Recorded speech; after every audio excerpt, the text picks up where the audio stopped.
By the mid-1960s, RKO had collapsed completely, and the remaining 4 of the Big 5 studios had recognized that they did not know how to reach the young audience.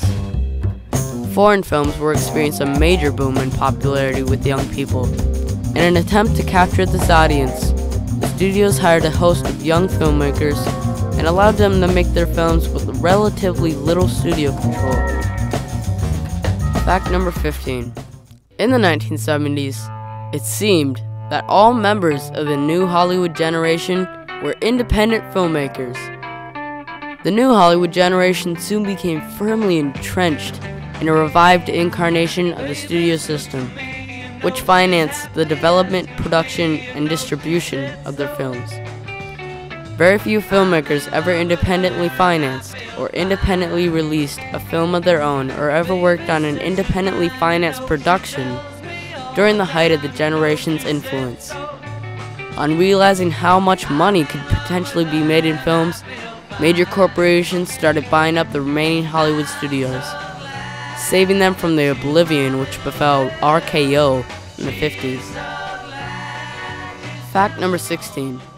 Though many of the thematic changes which would resound through the American cinema of the 1970s would prominently feature heightened depictions of realistic violence, those directors who wished to reach the audience which the old Hollywood once had quickly learned to stylize these actions in a way that made them appealing and attractive. Directors such as John Waters and David Lynch would make a name for themselves by the early 70s for the bizarre and often disturbing imagery which characterized their films. Rallying around such institutions as the Filmmakers Cooperative and Anthology Film Archives, this new generation of independents devoted themselves to the defiance of the now established New Hollywood. Fact number 17. In 1978, the Utah/US Film Festival was founded in an effort to attract more filmmakers to Utah and showcase what the potential of independent film could be. At the time, the main focus of the event was to present a series of retrospective films and filmmaker panel discussions. However, it also included a small program of new independent films. In 1981, the same year that United Artists ceased to exist as a venue for independent filmmakers, directors Sterling Van Wagenen and Robert Redford left the film festival to help found the Sundance Institute. In 1991, the festival was officially renamed the Sundance Film Festival, after Redford's famous role as the Sundance Kid. Notable figures have garnered resounding critical acclaim through this festival. Fact number 18. Although dozens of film classics that were considered to be departures from the usual studio films, including Scarface and Only Angels Have Wings, were made within the major Hollywood studio system, this meant that artistic restrictions were inevitably imposed. Directors try to use their strong narrative style to the full extent, with an emphasis on character motives and realistic dialogue in film. In those days, big-time Hollywood players tried to be part of the independent film scene so they could make movies without corporate commercialism. This is still true today. Fact number 19.